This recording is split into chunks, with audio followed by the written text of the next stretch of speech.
Bueno, el tema que vamos a hablar hoy es cómo dominar el estocástico. El estocástico, como sabéis, es un indicador técnico y concretamente dentro de los indicadores técnicos es un oscilador. Hay muchos tipos de osciladores, hay miles y miles y miles de tipos también de indicadores técnicos. El estocástico es posiblemente uno de los osciladores más famosos y, en mi opinión, el peor utilizado. Y creo que se use tan mal tiene mucha culpa la mayoría de la bibliografía que hay al respecto a los osciladores, que según mi experiencia y lo que he aprendido en los mercados durante estos años, está mal explicado. Explican mal cómo utilizarlo y vamos a ver que el uso del estocástico va a depender mucho de lo que haya hecho anteriormente el precio. Por lo tanto, si se usa mal, saldrán malos resultados. Vamos a hablar de ello. Antes de hablar del estocástico en sí mismo, quiero explicaros, hablaros un poco de los ciclos, porque realmente los osciladores lo que intentan medir son precisamente eso, intentan medir los ciclos. En análisis técnico, los ciclos se miran de cerca, se analizan, se estudian. Sabéis que los mercados, el ciclo de negocio, los mercados financieros y demás están influidos por ciclos de distintas magnitudes, de distintas temporalidades, ciclos alcistas y ciclos bajistas. Estos ciclos tienen distintas fases. La primera fase de un ciclo sería la recuperación.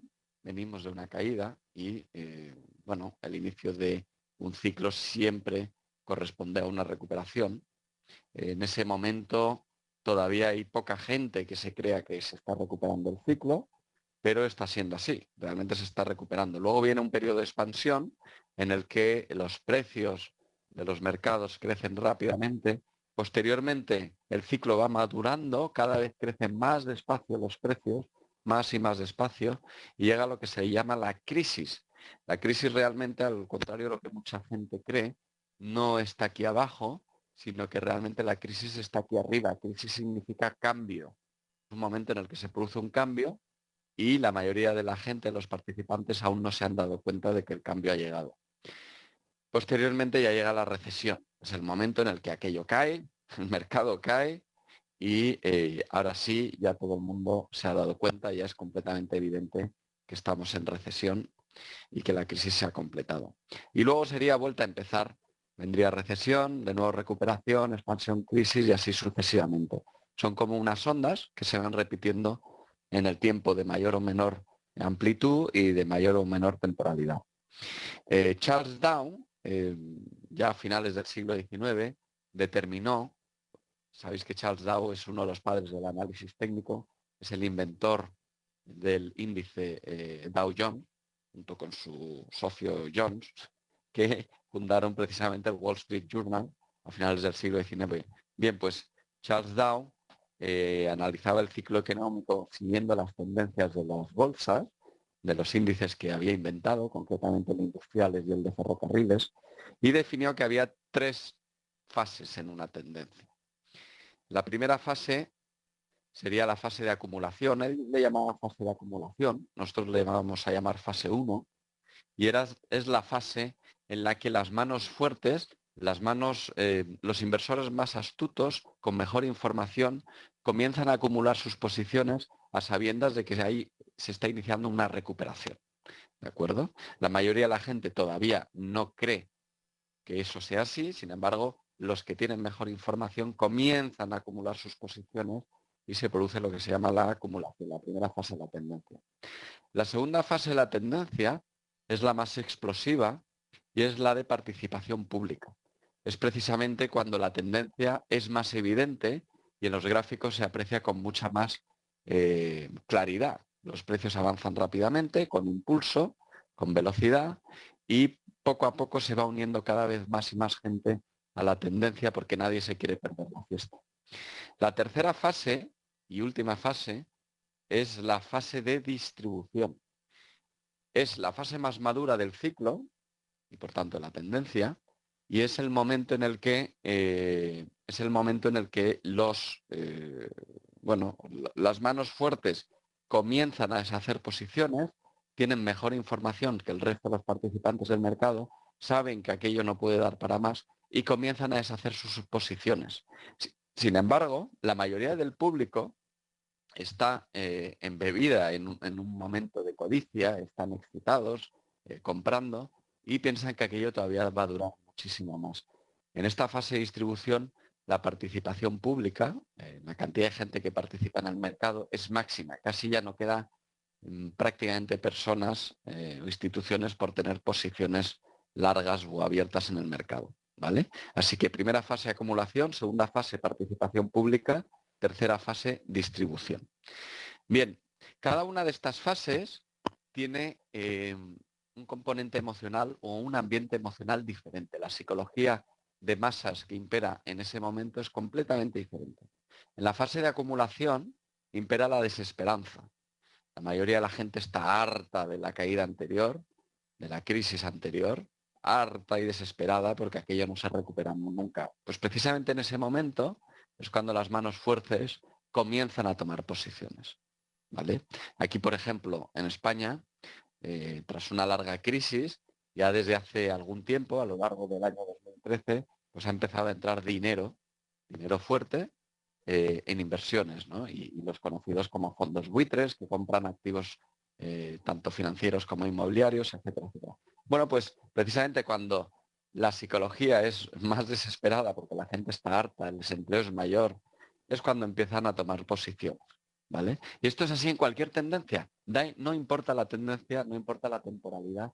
Estas tres fases de tendencia se producen todas, en todas las temporalidades, y en todas la psicología funciona exactamente igual. Desesperanza. La segunda fase lo que abunda es la confianza. La gente empieza a actuar con confianza, viendo que aquello sube y sube y sube, y dicen, pues mira, pues si sube y sube y sube, pues quizás sea el momento de incorporarme al mercado. Y la tercera fase sería la complacencia, el exceso de confianza, ¿verdad? Llevamos ya tiempo creciendo y aquello parece que no se va a parar nunca. Y los participantes del mercado comienzan a estar complacientes, confiados, ¿vale? Bien, durante todas estas fases de la tendencia, durante todos estos momentos de la tendencia, ha habido distinto momentum. El precio ha sido diferente, el impulso del precio ha sido diferente. El momentum, que viene a ser la velocidad de cambio, es algo así como un perro desobediente que tira la correa durante un paseo. Si el perro estira mucho y la correa fuese elástica, pues ésta se estiraría cada vez más y más debido pues, al entusiasmo del perro. Pero en algún momento pues debe regresar, cuando ya está cansado de tirar y tirar y tirar, y entonces el precio regresa. El precio también se asemeja al lanzamiento de una pelota. Para que exista una tendencia es fundamental que el precio tenga momentum o impulso. De la misma manera que en el lanzamiento de una pelota hacia arriba, al principio, según soltamos la pelota en nuestra mano, su velocidad es máxima. Posteriormente va decreciendo hasta que llega un punto en el que se para y se cae. Justamente igual que las tendencias del precio. Exactamente igual que las tendencias, ¿vale? Existen una serie de herramientas técnicas llamadas osciladores, que son indicadores diseñados para medir el momentum o impulso del precio. Así que automáticamente, si hemos calificado el estocástico como un indicador oscilador, ya sabemos que lo que nos va a medir es el momentum o impulso del precio. Quisiera recordar que los osciladores son herramientas secundarias y que la información definitiva de lo que está ocurriendo nos la da el precio. Digamos que el indicador sirve de preaviso, pero el precio debe ser la confirmación definitiva. Por lo tanto, todos los que estáis aquí, nunca, jamás, jamás, jamás, jamás, jamás actuéis simplemente por las señales de los osciladores. Os garantizo que eso no funciona, ¿vale? Siempre hay que usarlos en conjunción con el precio. Y ahora veremos por qué. Así que si alguno ha descubierto en su bibliografía o navegando por internet o en algún foro todo eso de los cruces de sobrecomprado, sobrevendido, y piensa que programando una plataforma, una EA, pues ya va a hacer trading y va a ganar dinero, que no pierda el tiempo. Ya le digo desde ya que eso no funciona. Y ahora entenderéis por qué. Os voy a explicar exactamente por qué no funciona y cómo hay que hacerlo correctamente. El oscilador más fácil de construir es uno que se llama momentum, que precisamente intenta medir el momentum o impulso, ¿vale? Su fórmula es muy facilita y solo mide la diferencia del precio entre dos periodos, ¿veis? Este sería el periodo presente y este sería el precio del periodo pasado. Si tú mides, la diferencia entre dos precios, cuanto mayor sea la diferencia, mayor quiere decir que más distancia ha cogido el precio en ese periodo. Por lo tanto, más impulso, más aceleración tiene. Fijaos qué facilito es, qué fácil es construir un oscilador, un indicador de oscilación. Bien, este sería el aspecto que tendría un indicador de momentum, ¿vale? Y es un oscilador también, ¿vale? Es un oscilador. Se grafica igual que el estocástico, del cual ahora vamos a hablar mucho más en profundidad. Se grafica en la parte de abajo del gráfico y si os dais cuenta, tiene un comportamiento cíclico, ¿vale? ¿Lo veis? No os imaginéis los ciclos como esos ciclos perfectos, perfectamente dibujados, como el ejemplo que he puesto al principio, ¿vale? Pero, ¿por qué? Pues porque la interacción de los distintos ciclos de mayor y menor grado distorsionan unos y otros, ¿de acuerdo? Por lo tanto, nunca encontraréis una forma perfecta de los ciclos, pero observando los osciladores siempre encontraréis movimientos cíclicos. Incluso aunque haya tendencia. Puede haber tendencia alcista y haber cierto ciclo de grado menor que pueda estar desacelerando la tendencia. Para esto se inventaron los osciladores, para hacer un análisis de ciclos, ¿vale? Y los ciclos están íntimamente, mejor dicho, el momentum, el impulso, está íntimamente relacionado con qué fase del ciclo estamos. Por eso he empezado hablando de los ciclos. ¿De acuerdo? Esto que vemos aquí serían las señales típicas que mucha gente pues aprende al principio, a las que me refería hace un ratito.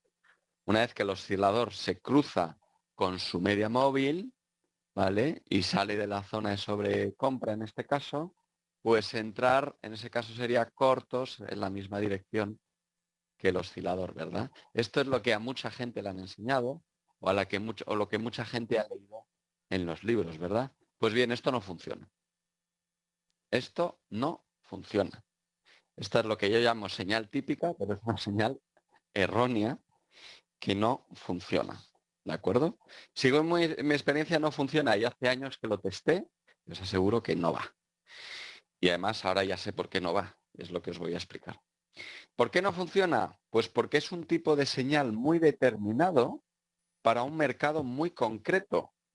El resto del tiempo nos va a dar tantas señales falsas que lo va a convertir en una herramienta inútil y perdedora si no va acompañada de un análisis, de un análisis del precio y de la tendencia. Así que antes de usar ningún oscilador, debemos observar el precio para saber en qué estado está. ¿Vale? Vamos a hablar más de eso. Todos los osciladores, por su diseño y construcción, en sus fórmulas, tienen un efecto desplazamiento. Es decir, se vuelven muy sensibles a la condición contraria en los extremos de la tendencia. ¿Vale? Fijaos, este dibujito lo he hecho yo con el iPad para explicaros, pero luego vamos a poner gráficos reales para que veáis mucho mejor en la realidad cómo se comporta, ¿no? Esta sería una condición ideal, ¿vale? Aquí tenemos una tendencia bajista y cuando hay una tendencia bajista, el oscilador, todos los osciladores, tienden a desplazarse a la parte baja de su gráfico, del gráfico del oscilador. Cuando se da la vuelta, la tendencia, y antes de que sea evidente por el precio de que se está dando la vuelta, el oscilador se desplaza al lado contrario. ¿Lo veis? Lo teníamos aquí abajo y se nos desplaza aquí arriba. Viene la tendencia en sentido contrario y permanece en esta zona durante bastante tiempo. Y de nuevo, cuando el precio pierde impulso en el sentido de la tendencia anterior, el oscilador rápidamente se desplaza a la zona contraria de su escala, ¿vale? De su condición contraria. Esto es lo que yo llamo efecto desplazamiento. se vuelven muy sensibles cuando tenemos una tendencia. Está muy sensible el indicador, el oscilador, a que a la mínima, ¡pum!, se nos viene al lado contrario la escala. ¿Vale? Así que, debido al efecto de desplazamiento de los osciladores, el estocástico, concretamente, se va sobrecomprado en la fase 1 y en la fase 3 de la tendencia. ¿Vale? Motivo por el cual no se puede hacer caso a su condición y debemos confirmar con el precio si la tendencia se está dando la vuelta para entrar largo. Es decir, si aquí veníamos de una tendencia bajista y llegamos a la fase final de esa tendencia bajista, un periodo de acumulación antes de una tendencia alcista, enseguida el oscilador se nos va a ir a la parte alta, a la parte de sobrecompra. ¿Vale? Fijaos que estamos en la parte de abajo de una tendencia bajista, haciendo mínimos históricos posiblemente, o en la parte de mínimos, haciendo tope por abajo la tendencia, y el oscilador se nos va a ir enseguida a la parte de sobrecompra. Si nosotros hiciéramos caso de la señal clásica, la típica que he dicho, la errónea, ¿qué es lo que haríamos? Entrar cortos, cuando en realidad lo que tendríamos que estar haciendo es pensar en entrar largos. ¿Vale? En la fase 3 exactamente lo mismo, porque es lo mismo pero al revés. La fase 1 y la fase 3 son primas hermanas. La fase 1 es el final de una tendencia bajista y la fase 3 es el final de una tendencia alcista. Si yo vengo de una tendencia alcista y entro en una fase de distribución, en una fase 3, el indicador, el oscilador, el estocástico, se me va a ir enseguida a la zona de sobrecompra, perdón, de sobreventa, a la parte de abajo de la escala. ¿Vale? A la zona de sobreventa. Y justamente cuando tengo que empezar a pensar en tomar posiciones cortas. Por eso es indispensable saber o analizar previamente el precio para decidir en qué fase de la tendencia estamos. Y si estamos en una fase 2, lo que va a hacer el indicador, el oscilador, el estocástico, en este caso, es irse, en nuestro ejemplo, a la zona de sobrecompra. Y va a permanecer ahí durante muchísimo tiempo. ¿Vale? Justamente, mucha gente diría, uy, está en zona de sobrecompra. Eso quiere decir que ya se está agotando. Bueno, pues en sobrecompra puede permanecer durante muchísimo tiempo. ¿Vale? Y entrar cortos simplemente porque está en sobrecompra es una locura, porque precisamente la marea va a favor de tendencia. En ese instante, la mayoría de la gente se está incorporando porque no se quieren perder la fiesta, no se quieren perder la tendencia, y tú, porque tienes el indicador en sobrecompra, vas y entras cortos. Grave error. ¿Entendéis la idea? Es decir, la idea es ser muy conscientes del análisis del precio y en función del análisis del precio, utilizar el oscilador de uno o de otra manera. ¿De acuerdo? Así que nunca entréis simplemente en dirección contraria porque os indica sobrecompra o sobreventa. Nunca. ¿Vale? Bien, vamos a ver la fórmula del estocástico. Es esta de aquí. Es este rollo patatero, este rollo que tenemos aquí. Porcentaje K es igual a 100. Pum, pum, pum, cierre, la C es el precio de cierre, la L es el precio mínimo de los últimos 14 periodos, dividido el máximo de 14 menos el mínimo de 14. Bueno, una patata de fórmula, ¿no? Visto así, pues a uno se la atraganta y oh, qué cosa más antipática, ¿no? Aquí, porcentaje, ¿qué quiere decir esto? Bueno, yo os lo voy a explicar, no os preocupéis, que os lo voy a explicar. Básicamente lo que quiere decir es que nos mide en porcentaje, con esta fórmula, nos mide en porcentaje dónde ha cerrado la última vela respecto del rango máximo y mínimo del periodo especificado, que suele ser 14. Normalmente el estocástico se diseñó sobre todo en gráficos diarios y se utiliza sobre todo con un parámetro de 14 velas o 14 días, 14 barras. ¿Vale? Entonces, yo lo que obtengo con el estocástico es el porcentaje en el que ha cerrado la última vela respecto a todo ese rango de precio.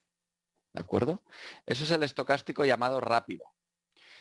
¿Cómo saber si estamos ante el rápido o el lento? Porque ahora veréis que hay un estocástico lento. Pues bueno, el que empieza por K, porcentaje K, como mnemotecnia, K de quick, en inglés quick, rápido, ¿vale? Entonces, el estocástico rápido es el quick, con la K. Y luego hay un estocástico lento, que es este, porcentaje D, que es el lento, y que no es más que una media móvil del rápido, concretamente una media móvil de 3. ¿Por qué se le pone una media móvil? Pues porque el estocástico es muy aserrado, precisamente por la fórmula que tiene, ¿vale? Por esta fórmula de aquí, si entendéis un poquito de números, enseguida os daréis cuenta que es bastante fácil que el trazo del estocástico sea muy aserrado, ¿de acuerdo? Entonces una forma de evitar eso es suavizarlo algo con una media móvil de 3 periodos, ¿de acuerdo? Pues esto es el estocástico, esta es la fórmula del estocástico y así es como se construye.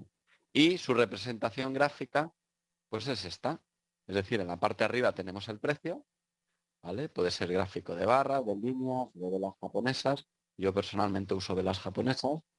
Y en la parte de abajo tenemos el oscilador, ¿vale? La línea azul sería la K, el rápido, ¿eh? Veis que es bastante aserrado y enseguida se dobla, ¿no? Y luego el rojo sería el lento, ¿vale? Que es una media móvil de 3 periodos. Veis que también muestra unos ciclos, un comportamiento cíclico, ¿de acuerdo? Ahora entraremos un poquito más en detalle en cómo se interpreta y cómo se utiliza, ¿de acuerdo? Tiene dos zonas de sobrecompra y de sobreventa. Todos los osciladores se suelen utilizar para indicar zonas de sobrecompra o de sobreventa, que no son otra cosa que zonas en las que el perrito de nuestro ejemplo, el perrito desobediente, que estira la correa, zonas donde el precio ha ido demasiado lejos, como nuestro perrito. Se ha estirado tanto, tanto, tanto, ¿vale? Que bueno, puede que haya ido demasiado rápido en demasiado poco tiempo. Entonces es posible que tenga que regresar algo. No tanto como darse vuelta a la tendencia, pero sí regresar algo a su promedio de tendencia, digamos, ¿vale? Entonces, el estocástico, concretamente las zonas de sobrecompra y de sobreventa, están marcadas habitualmente en 80 y en 20, habitualmente, pero no necesariamente. Yo creo que es bueno jugar con esas zonas porque, como hemos visto, hay cierto efecto de desplazamiento en los osciladores, ¿vale? Entonces, según si la tendencia es alcista o bajista, podríamos desplazar, si es alcista, podríamos desplazar algo más arriba la zona de sobrecompra y si es bajista, algo más abajo la zona de sobreventa. Este oscilador, el estocástico, es de los típicos osciladores que están normalizados entre 0 y 100, ¿vale? Esto quiere decir que tú puedes comparar sus valores entre distintos activos y volatilidades porque está normalizado entre 0 y 100 en porcentaje. Hay otros osciladores, como el de Momentum, que he mostrado antes al principio, que no está normalizado entre 0 y 100, y el MACD tampoco. Y luego hay otros muchos que tampoco, ¿vale? Es una cuestión de gustos ya. Bien, visualmente, si no habéis entendido en lo que quiere decir la fórmula, con este dibujito que os he hecho, yo creo que se entiende perfectamente. Es decir, este sería el rango de precios del periodo especificado, el mínimo y el máximo, y dentro de este periodo, si el cierre se ha producido aquí, pues el estocástico estaría en la parte alta, ¿vale? En este caso, pues estaría posiblemente en un 75%, 75-80%. ¿Lo entendéis? Cuanto más arriba cierre la vela o la barra respecto al rango, pues más impulso alcista debe haber, ¿no? Está claro, ¿vale? Si hemos tenido un periodo, un montón de velas dentro de este rango y la última justo está cerrando arriba, quiere decir que posiblemente estamos teniendo impulso alcista, ¿verdad? Bien. Y los niveles de sobrecompra y sobreventa, así visualmente también se entienden muy bien. Es decir, si la última vela cierra en la parte de arriba del rango, pues quiere decir que esto lleva bastante impulso, ¿no? Quizá incluso demasiado. Y al revés, Si cierra por debajo de 20, quiere decir que lleva bastante impulso bajista, quizá incluso demasiado. ¿Entendéis la idea? Es bastante sencillo de entender. Bien, otro ejemplo visual. Si os fijáis, aquí tenemos 14 velas. 1, 2, 3, 4, 5, 6, 7, 8, 9, 10, 11, 12, 13 y 14. 14 velas. Y el rango de las velas es del mínimo, la línea roja, al máximo, la línea verde. Y la última vela, esta rojita de aquí, ¿vale? Este doji de aquí, ha cerrado en este nivel, en el nivel azul. Por lo tanto, ha cerrado más o menos así visualmente en el 75% del rango. Y es precisamente lo que nos indica el oscilador aquí abajo. ¿Lo veis? A la derecha tiene su escala en porcentaje y, aunque no lo veis perfectamente, pero en su momento puse el cursor y estaba en el 75%. ¿Vale? Esto es lo que, así es como se interpreta el estocástico. No es ningún número mágico, no es nada extraño, es simplemente el cierre respecto al rango de las velas del periodo. ¿De acuerdo? Bien. Vamos a ver unos ejemplos reales. Este que veis aquí es la libra dólar, gráficos diarios, y abajo he puesto el estocástico lento. ¿Vale? El estocástico de 14 periodos. Bien, fijaos cómo tenemos una tendencia bajista clara y cómo el indicador se va enseguida. ¿Veis la tendencia bajista? Bastante evidente, ¿no? ¿Qué fase sería esta fase? A ver, me estáis poniendo con este indicador, me sale recortada la parte baja de la pantalla y no veo al completo el gráfico. Ayuda. Nada, que no lo veo. Vale, sí, se está viendo bien, ¿eh? Lo siento, Manuel. Bien, lo veis, ¿no? Clara tendencia bajista. Seguramente una fase 2, momento de máximo impulso, ¿vale? ¿Hacia dónde se va el indicador, el estocástico? Como hemos explicado, en fase 2 se va enseguida a la zona de sobrecompra o sobreventa, en este caso sobreventa porque es bajista, y permanece allí durante mucho tiempo. ¿Lo veis? Luego llegamos a una fase 3 de la tendencia, ¿vale? Un agotamiento de la tendencia, una madurez de la tendencia. Incluso realizó una pauta de hombro, cabeza a hombro, ¿vale? Y fijaos aquí. Fijaos cómo enseguida el oscilador, ¿lo veis?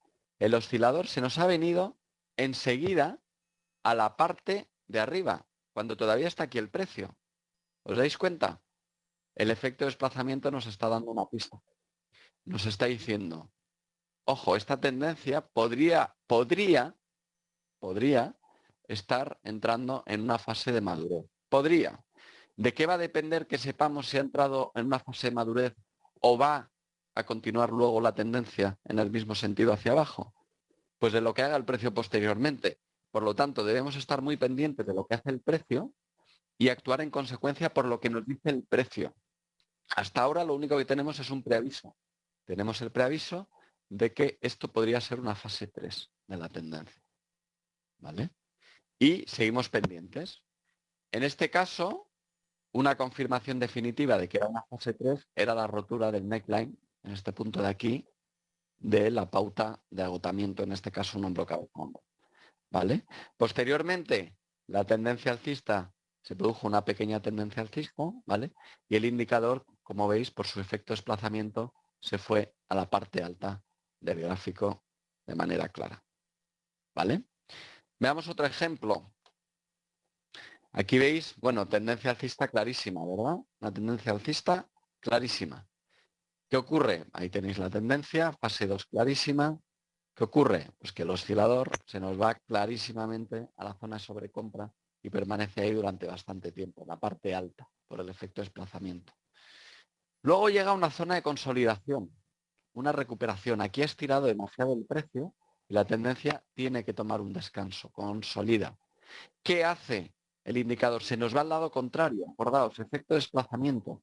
¿Lo veis? Fijaos que estando en este punto, el precio, el indicador ya se nos ha venido al otro extremo, a la zona de sobreventa. ¿Vale?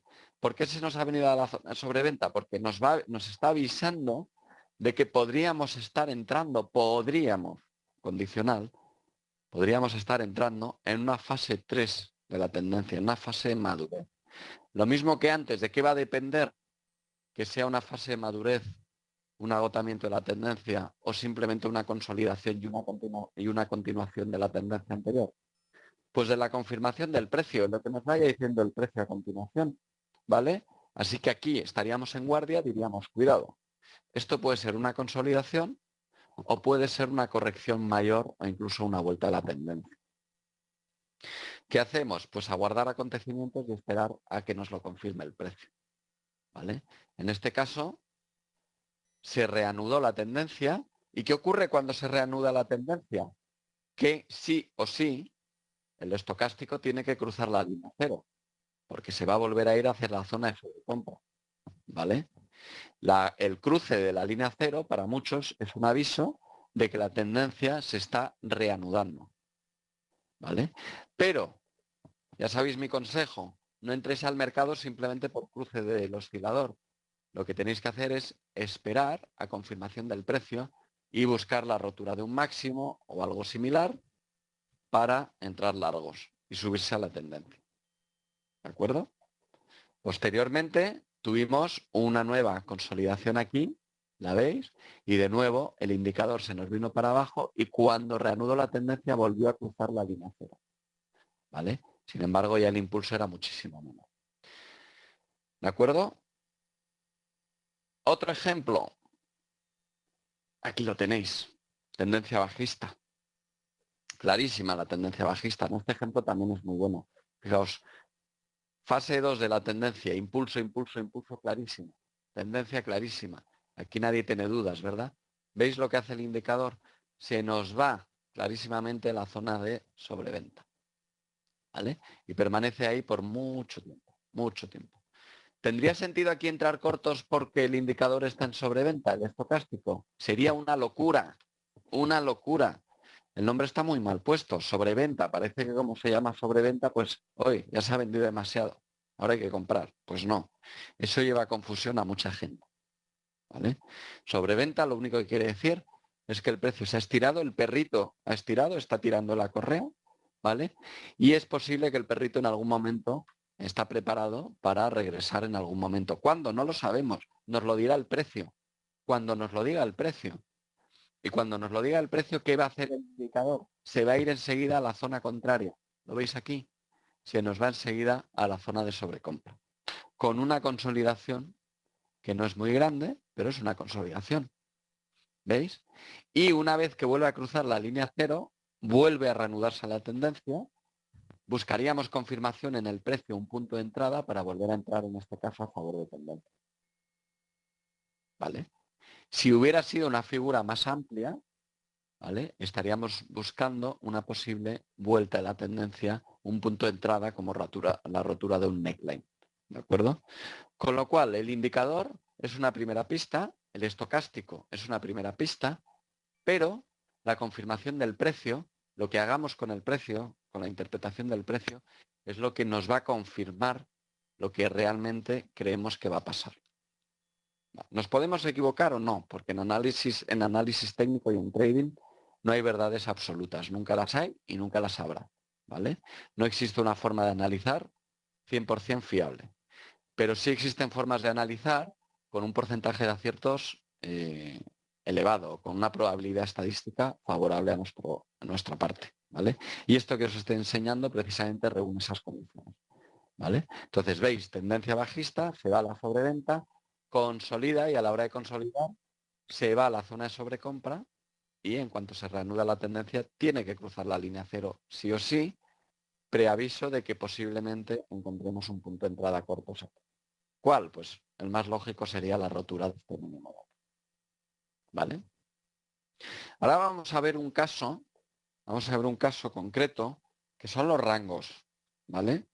En los rangos, el rango o el movimiento lateral es precisamente el tipo de movimientos donde se produce ese tipo de señal que hemos visto al principio, que yo he llamado señal típica y que digo que solo funciona en casos muy, muy, muy, muy concretos, ¿verdad? ¿Os acordáis?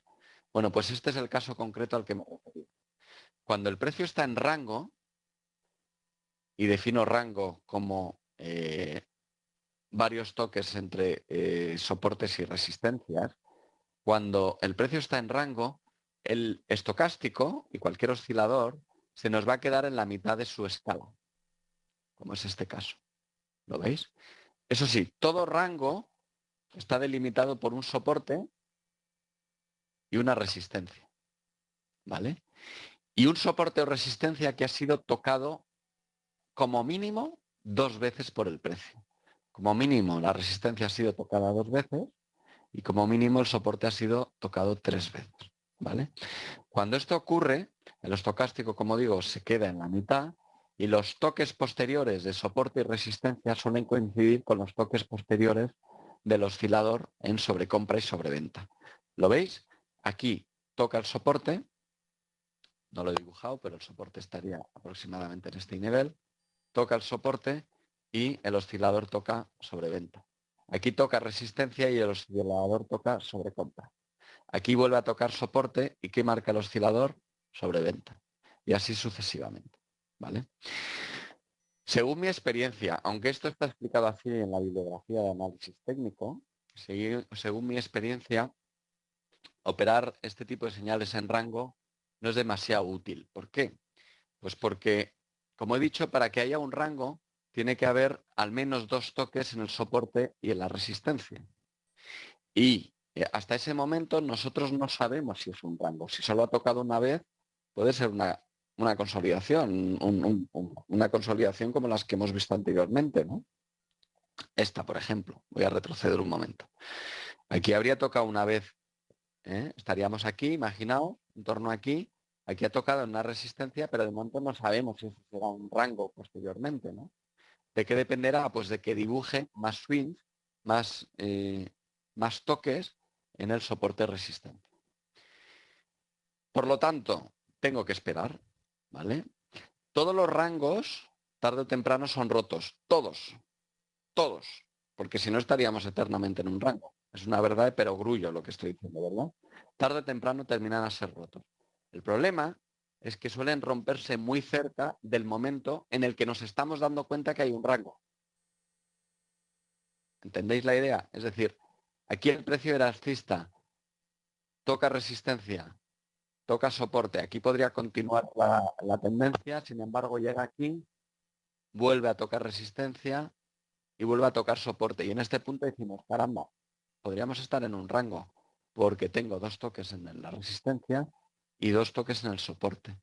Vuelve a realizar un intento, vuelve a tocar el soporte, se va para arriba y aquí digo, mira, como estoy en una resistencia de un rango, voy a entrar corto, porque fíjate, me tocó aquí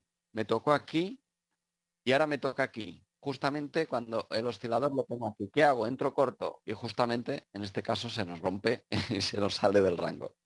¿Vale? Entonces, salvo que luego el rango se quede ahí haciendo muchos toques y tengamos la suerte de que vuelva a tocar, vuelva a tocar, vuelva a tocar, cosa que pasa pocas veces, este tipo de estrategias enseguida fallan, ¿vale? Pero es la forma de interpretar el estocástico en rangos, ¿vale? Es la señal clásica que os he explicado es exactamente esta. Ahora vamos a hablar de las divergencias en el estocástico. Bien, todos los indicadores de momentum sirven también para marcar divergencias. ¿Qué es una divergencia? Una divergencia es una indicación diferente del indicador respecto de lo que está diciéndonos el precio. ¿Vale? Recordar que cuando hemos hablado del estocástico hemos dicho que es un oscilador y que los osciladores indican momentum, indican impulso. ¿Vale? Aquí estáis viendo el precio en la parte de arriba y en la parte de abajo el oscilador, el estocástico de 14 periodos, el estocástico lento. Bien, tenemos una tendencia bajista. Sabemos que es una tendencia bajista porque mínimos decrecientes, máximos decrecientes. Mínimo decreciente, máximo decreciente. Mínimo decreciente, mínimo decreciente. Clara tendencia bajista. Realiza nuevos mínimos, sin embargo, el oscilador, el estocástico, realiza una divergencia. No realiza nuevos mínimos. ¿Lo veis? No realiza nuevos mínimos. ¿Esto qué quiere decir? Quiere decir que el impulso en el último movimiento bajista, en el último mínimo que se produjo, no era suficiente. No tenía suficiente impulso. Tenía menos momentum que cuando realizó el impulso anterior. Por eso se produce la divergencia. Aquí el momentum estaba más o menos aquí y aquí el momentum estaba más o menos aquí. Por lo tanto, tenemos menos impulso. Menos impulso, ¿a qué os suena? Menos momentum, ¿a qué os suena? ¿Os acordáis cuando hablábamos de la fase 1 y la fase 3? ¿De qué estaban caracterizadas? De poco momentum, poco impulso. ¿Vale? Pues podría estar indicándonos, y de nuevo uso el condicional, podría estar indicándonos un final de tendencia, una fase 3 de tendencia. ¿De qué va a depender? De la confirmación del precio posteriormente. Jamás, jamás, jamás, jamás hay que entrar en dirección contraria simplemente porque hay una divergencia. Nunca, nunca lo hagáis. Eso os va a dar muchos fallos. Eso no funciona. ¿Por qué? Pues porque muchas veces hay divergencia y luego el precio continúa y la divergencia queda anulada posteriormente por el indicador. ¿Vale? La divergencia solo es un preaviso. Nos está avisando de que hay menos impulso, menos aceleración, menos momentum. Pero no quiere decir que se vaya a dar la vuelta. Quiere decir que se cumple una de las varias condiciones que se tiene que cumplir para que se dé la vuelta, que es que haya menos impulso. ¿Vale? Entonces, tenemos divergencia, tenemos menos impulso, pero luego hay que seguir observando el precio y si se confirma una pauta de agotamiento, una figura de vuelta clásica, como en este caso hombro, cabeza, hombro, y rompe el neckline, que es la confirmación de que la pauta de agotamiento se ha completado, solo en ese caso podemos pensar que la tendencia se ha dado la vuelta y tomar posiciones en dirección contraria. ¿De acuerdo? Y aquí tenéis otro ejemplo. De nuevo, tendencia bajista, tendencia bajista, tendencia bajista, nuevos mínimos, máximos decrecientes también. Y en un momento dado tenemos estos mínimos de aquí y estos mínimos de aquí, sobre todo estos de aquí, ¿veis? Estos tres mínimos de aquí. ¿Y qué hace el estocástico? Va en dirección contraria. ¿Vale? En vez de acompañar e ir en el mismo sentido, o por lo menos mantenerse igual como ocurrió aquí, ¿veis? Que teníamos el mismo impulso aquí que aquí. ¿Vale? Aquí no. Aquí cada vez tenemos menos impulso. ¿Qué nos está indicando? Posible entrada en fase 3 de tendencia, posible madurez de tendencia porque tenemos un preaviso de que tenemos menos aceleración, menos impulso, menos momentum. Nos ponemos en guardia, estamos atentos y nos preparamos por si la tendencia se está agotando. Buscamos posibles pautas de agotamiento y buscamos confirmación de la pauta de agotamiento si se rompe el neckline, la línea de cuello del hombro cabeza a hombro, de la figura de vuelta que estemos, que se esté formando. Hoy no tenemos tiempo de hablar de figuras de vuelta, ¿vale? Yo he operado un sistema en gráficos de un minuto personalmente durante varios años con éxito en gráficos de un minuto, simplemente utilizando estos conceptos que estáis viendo. Simplemente buscando tendencias en gráficos de un minuto durante la apertura europea y si tenía divergencia en el oscilador, en este caso era el MACD, y tenía una pauta de agotamiento y se confirmaba, entraba en dirección contraria. ¿Vale? Pero lo medí, como le aconsejo a mis alumnos, a todos mis alumnos, ya son muchos, como siempre les aconsejo, probadlo antes en backtesting. No porque yo os lo diga, os lo diga ningún otro trader o otro libro. Lo tenéis que probar vosotros personalmente en backtesting, en pruebas, en papel. ¿Vale? Bueno, para concluir, ir terminando. Conclusiones que podéis sacar hoy de este webinar. Primera conclusión, el precio es soberano. No os dejéis deslumbrar por los osciladores, por el estocástico o por los indicadores técnicos. Están construidos sobre la información que da el precio. Luego, el precio es soberano. El precio ya nos lo dice todo. Son una ayuda, ¿vale? Son secundarios. Son una ayuda que dan preavisos. Pero al final, nuestras acciones, lo que hagamos, nuestras decisiones van a depender de lo que marque el precio. No lo hagáis solo porque lo diga el oscilador. Ni el oscilador ni ningún indicador técnico. ¿De acuerdo?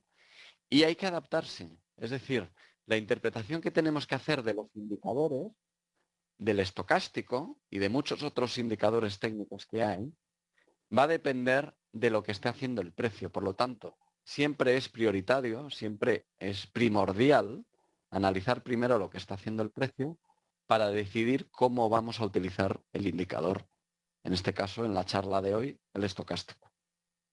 ¿De acuerdo? Precio soberano, osciladores secundarios y hay que adaptarse. Muy bien, bueno, pues nos quedan muy poquitos minutos para terminar la videoconferencia. Voy a echar un vistazo a ver si me habéis hecho alguna pregunta. Dice Daniel, ¿cómo saber en qué momento termina la sobreventa? Pues Daniel, recuerda lo que he dicho.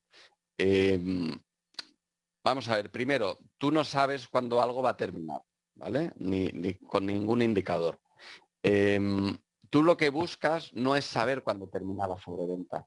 Tú lo que buscas es fijarte en el precio. O sea, si el indicador está en sobreventa, si el estocástico está en sobreventa, te está indicando dos cosas.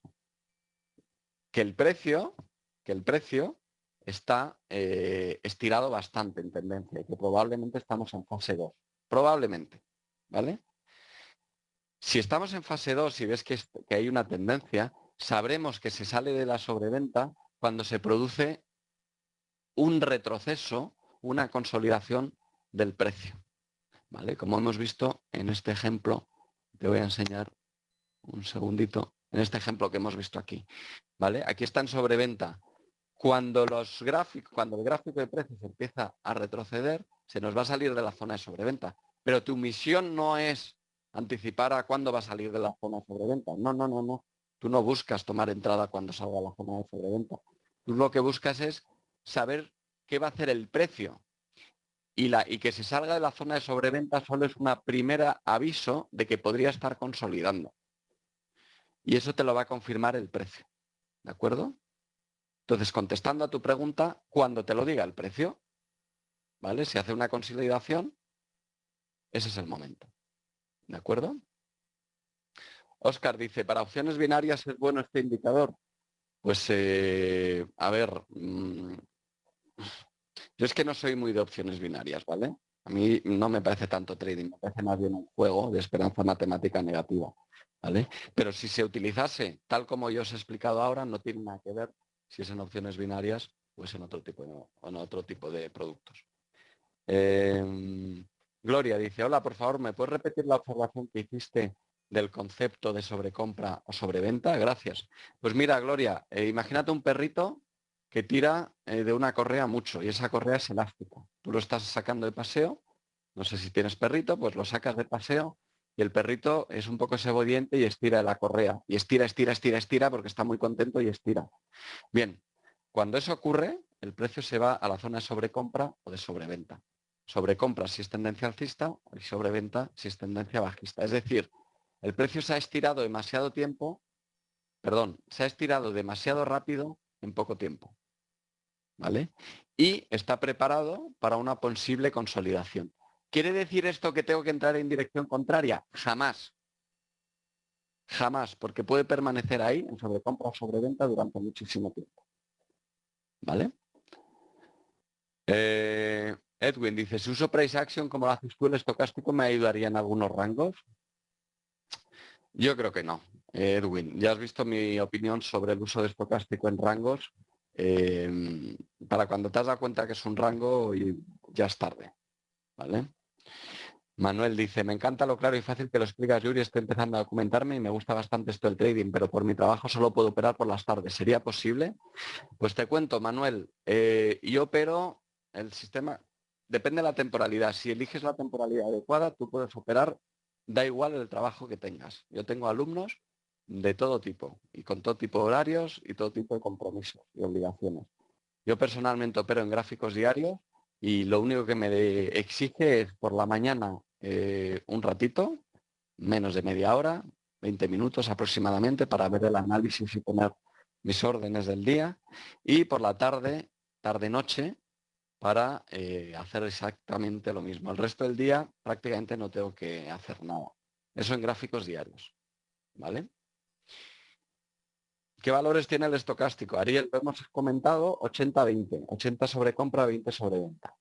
¿Vale? José Castillo, MACD, RSI y estocástico son básicamente lo mismo. Exactamente, José. Exactamente. El RSI y el estocástico se parecen mucho. Mucho, tienen algunas diferencias importantes en la construcción. Son osciladores, se parecen, El MACD tiene ya algunas diferencias importantes, más que nada porque está construido respecto a dos medias móviles y sobre todo porque no está indexado, no está normalizado entre 0 y 100. Y por lo tanto, las divergencias, en mi opinión, las marca con mucha más claridad el MACD.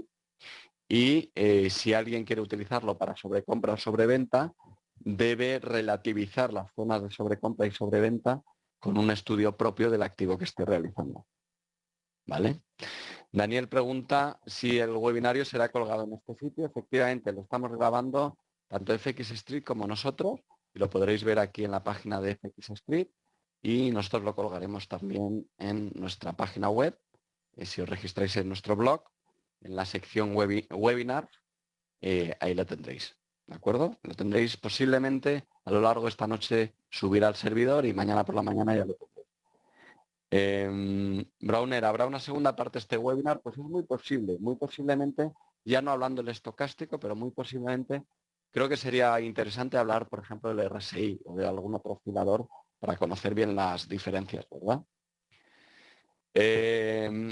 Muy bien, pues ya hemos terminado. A ver, dice José María, parámetros para 4 horas. Pues mira, si vas a operar en 4 horas, los parámetros son los mismos, 14, ¿vale?